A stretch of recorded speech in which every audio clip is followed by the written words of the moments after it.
আপনার বাড়ি মুন্সিগঞ্জ। নাম জিজ্ঞেস করেন আগে। আমার নাম বিচারপতি শামসুদ্দিন চৌধুরী মানিক। বিচারপতি শামসুদ্দিন মানিক কে? হাইকোর্টের যিনি কয়েকদিন আগে একটা উপস্থাপন করছো চ্যানেল আইটি। সেই মানিক কে? সিনেলাইতে হ্যাঁ হ্যাঁ। সেই মানিক অন্য নাম হলো বিচারপতি মানিক, বাড়ি মুন্সিগঞ্জ। আপনার পিতার নাম? পিতার নাম মরহুম আব্দুল হাকিম চৌধুরী। আব্দুল হাকিম চৌধুরী। গুড। জি। আপনি ইন্ডিয়া পালাইতেছেন কেন বলেন? ভয়ে পালাইতেছি। কার বইয়ে? আর প্রশাসনের ভয়ে। প্রশাসনের বইয়ে?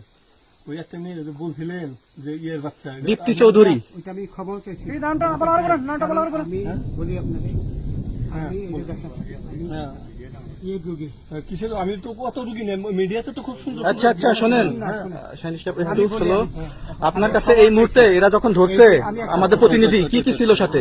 আমার সাথে কি কি ছিল এটা বলেন। আমার সাথে ছিল ব্রিটিশ পাসপোর্ট, হ্যাঁ, বাংলা পাসপোর্ট, বাংলা পাসপোর্ট, টাকা টাকা, আর কয়টা